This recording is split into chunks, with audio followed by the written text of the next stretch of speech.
You think powerful kings die in epic battles, right?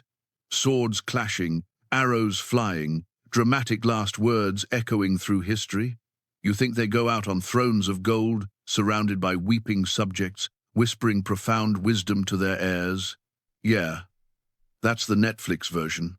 Reality?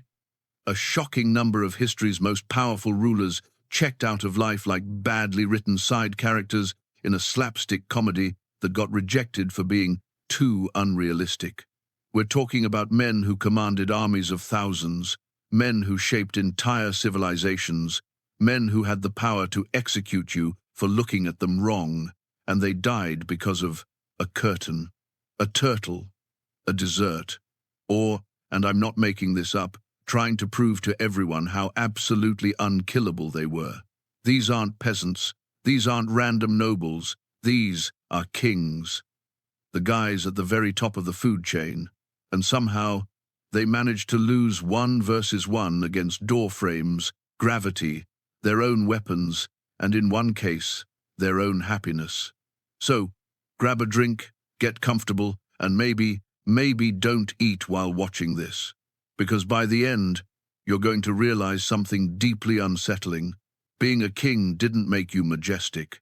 It didn't make you wise. It just gave you more creative, more embarrassing, and infinitely more ridiculous ways to accidentally rage quit life. And trust me, number 1 is so absurd, it'll make you question everything you thought you knew about power. Number 10, The King Who Died, from Celebration. Let's start with something wholesome. Well, kind of wholesome. Picture this. You're a king in ancient Greece. Specifically, you're King Chilon of Sparta, one of the legendary 7 sages, a man known for wisdom, strategy, and survival. You've navigated wars, political conspiracies, assassination attempts, and the brutal Spartan political machine that could chew up and spit out anyone who showed weakness. You've made it. You're old, you're respected, you've survived everything. So, how do you go out? Not in battle, not by poison, not even by old age in your sleep. You die from clapping. According to ancient sources, King Chilon literally dropped dead from joy. Here's how it went down. He's at the Olympic Games, the biggest event in the Greek world. Massive crowds, international prestige, the whole ancient world is watching. And his son is competing. Not just competing, winning. Chilon watches his boy cross the finish line. The crowd erupts. His bloodline has just achieved one of the highest honors in Greek society. Generations will remember this moment. The pride, the overwhelming rush of emotion, the sheer joy of seeing your legacy validated in front of thousands. And his heart just goes, you know what? That's enough life for me. I'm out. Right there, in the middle of the celebration, surrounded by cheering crowds, the king collapses and dies of happiness. Imagine being that son. You win the race of your life. You turn around like, Dad, you see that? And your dad is just gone. Forever. Frozen in that moment of pride. The bards probably struggled with that one for years. How do we make this sound heroic? Our great king, mighty commander, noble ruler, wise sage, died because he was too proud of his kid. It's sweet. It's touching. It's also one of the most unintentionally goofy royal exits in recorded history. This man unlocked the secret ending to life. Death by wholesome content. He literally loved his son so much, his body couldn't handle it.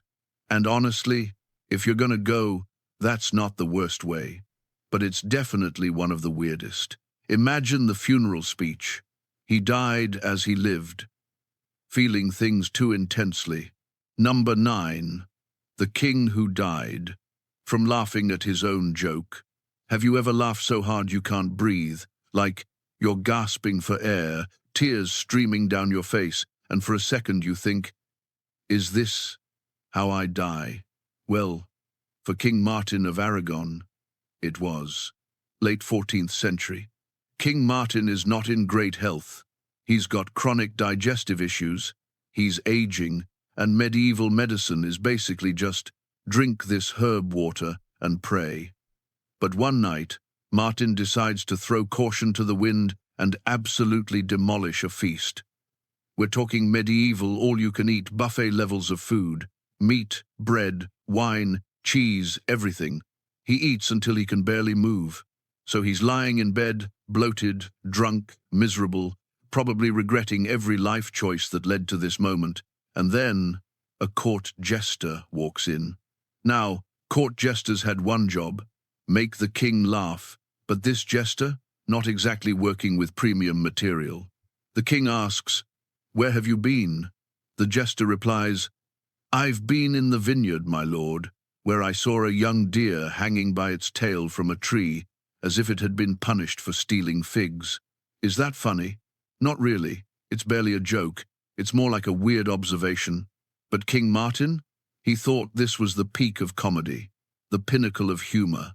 He starts laughing, and laughing, and laughing. He laughs so hard, on a full stomach, in poor health, that his body just gives up. He collapses and dies. Death by dad joke. Imagine that royal funeral. The somber music, the weeping courtiers, the grand speeches about his reign. And then someone asks, how did he die? He laughed too hard at a joke about fig theft.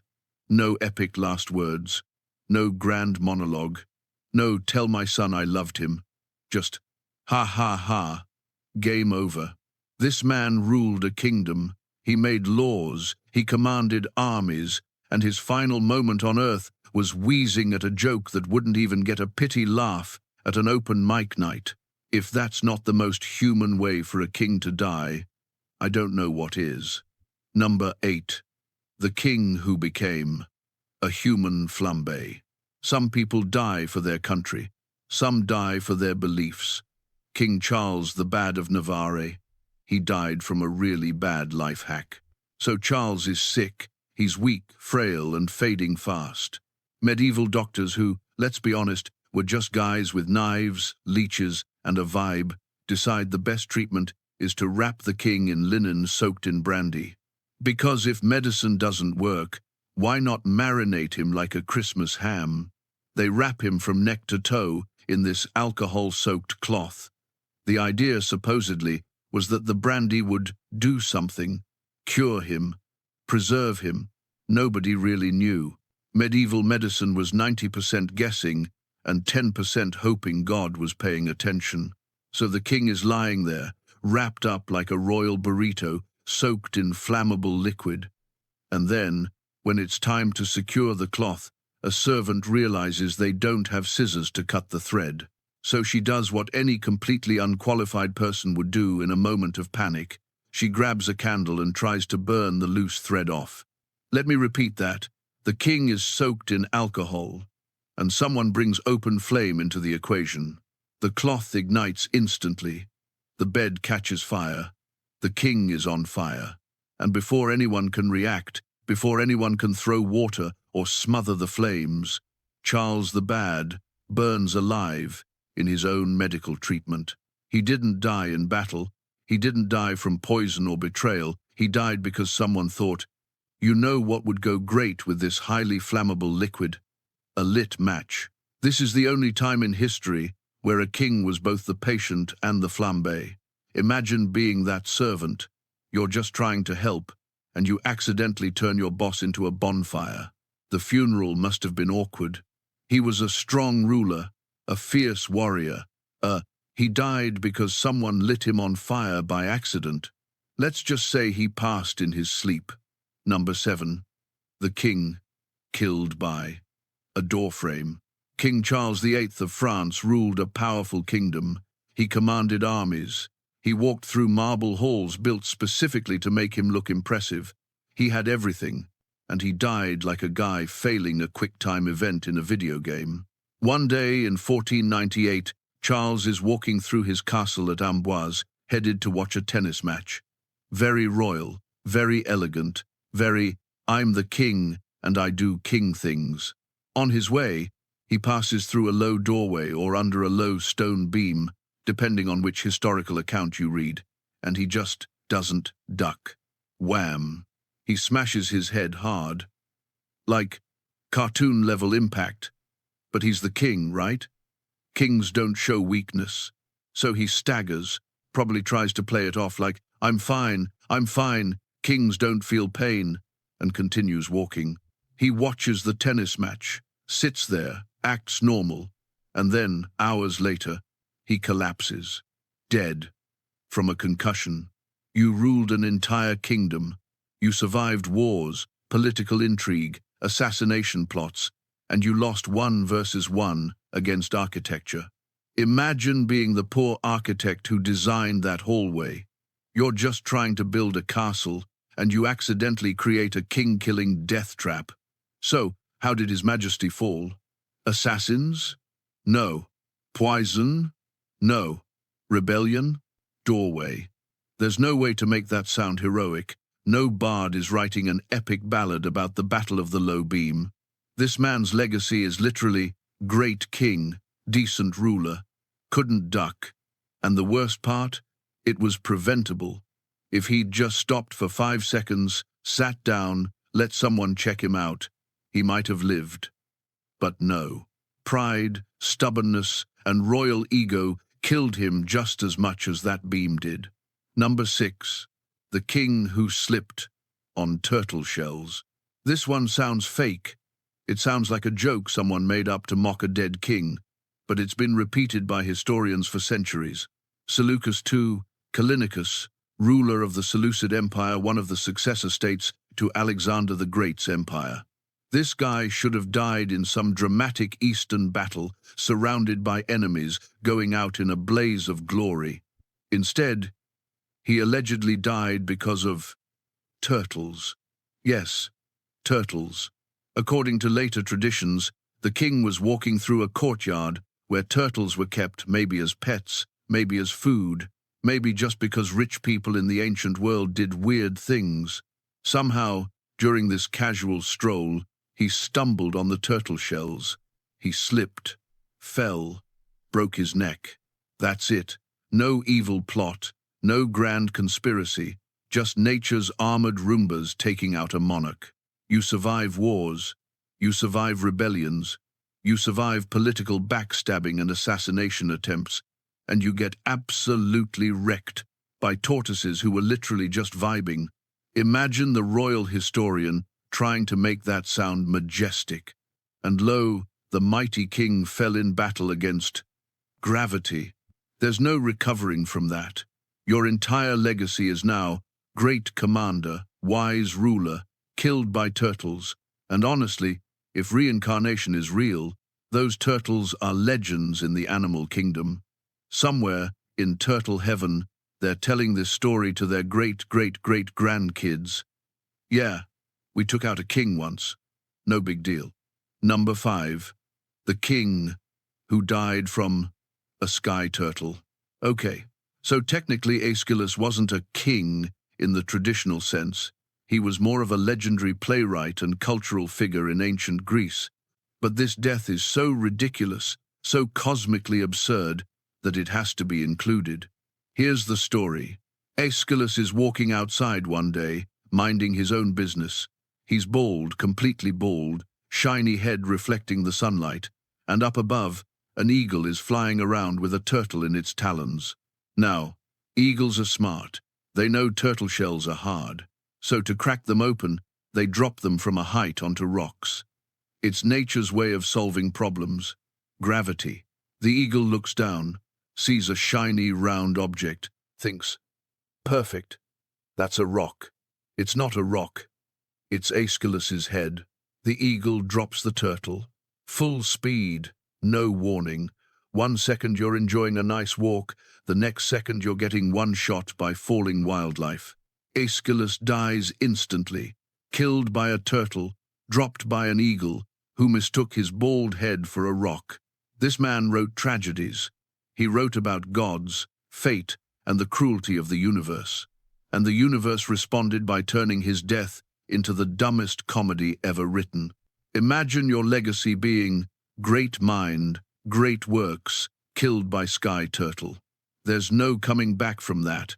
No amount of literary genius can erase the fact that you were taken out by an eagle's targeting error. And honestly, if the gods exist, they have a dark sense of humor. Number 4.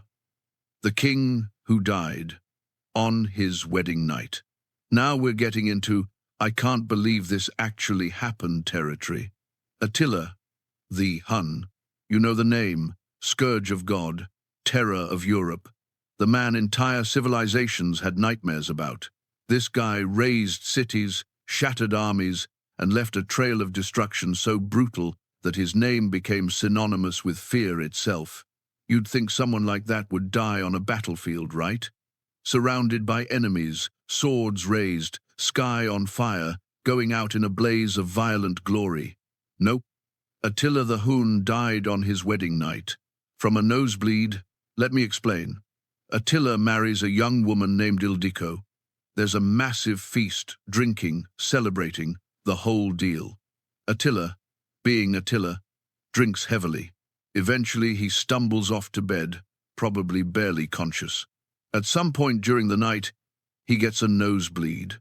Not uncommon for heavy drinkers or people with high blood pressure. But here's the problem. He's lying on his back. The blood flows down his throat. He chokes, and he dies in his sleep, suffocated by his own blood. The next morning, they find the most feared man in Europe, dead in his bed. No wounds, no assassins, just gravity and bad sleeping posture. Imagine being one of his generals trying to explain that to his enemies. The great Attila is dead.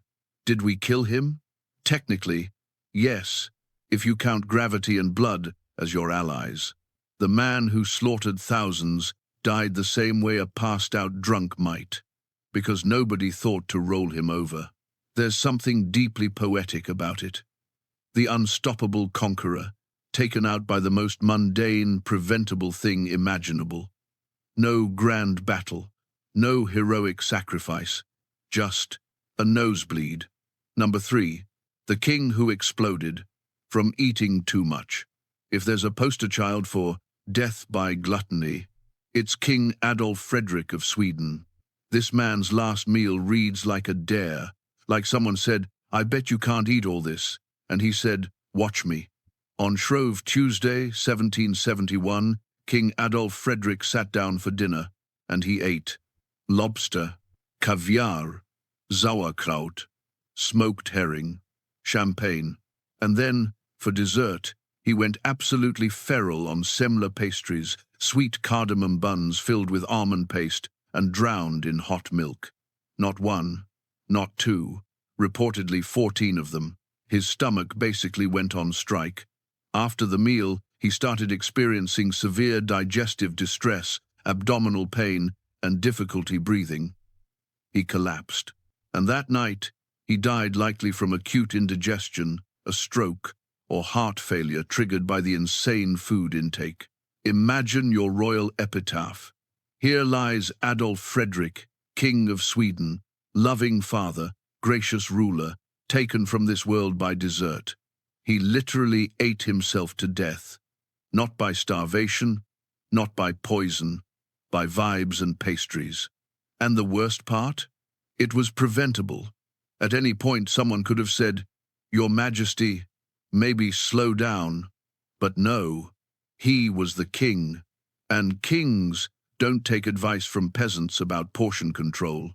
So he kept eating and eating until his body just gave up. There's no heroic spin on this. No, he died doing what he loved. He died because he couldn't stop at 13 pastries. 13 wasn't enough. He needed 14. And that 14th pastry?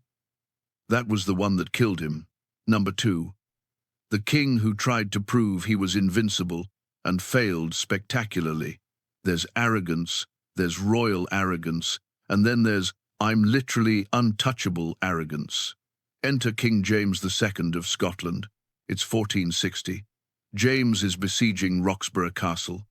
Cannons are the cutting-edge military technology of the time. These things are the medieval equivalent of nukes. And James has a big one, A massive cannon called the Lion. He wants to show it off. He wants everyone, his men, his enemies, history itself to see the power of his weapon. So he stands very close while it's being fired. The cannon is loaded, primed, aimed, and fired. And it explodes. The barrel bursts, shattering metal in all directions. A massive chunk of the cannon blows off and hits the king directly, tearing through his leg and groin. He dies almost instantly on the battlefield, not from enemy action, but from his own gun blowing up in his face. Imagine being the defender in that castle, watching from the walls. Did we get him? No. He got himself.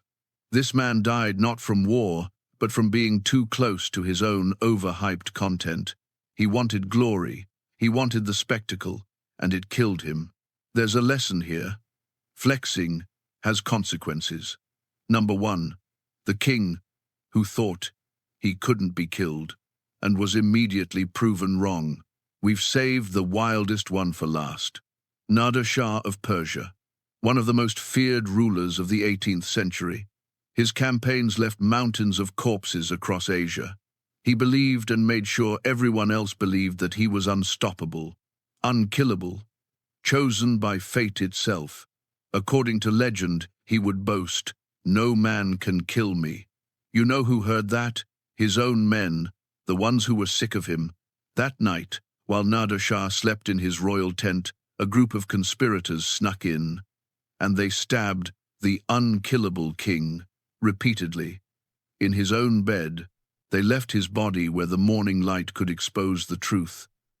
The man who thought fate itself couldn't touch him was taken out by guys who worked for him, in his pajamas.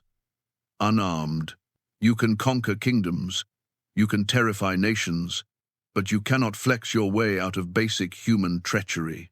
So there you have it, 10 kings who didn't die like legends, they died like outtakes.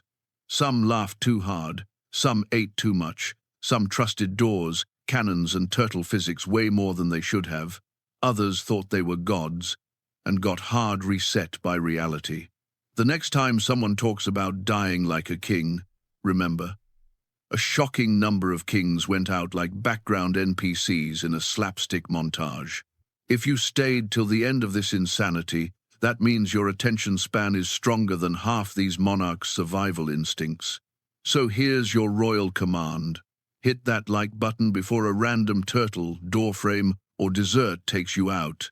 Subscribe for more dark, dumb, and ridiculous history that proves truth really is stranger than fiction. And tell me in the comments, which death was the dumbest? And which one did you low-key find the funniest? Because if history teaches us anything, it's this. Power doesn't protect you from stupidity. It just makes your death story way more embarrassing.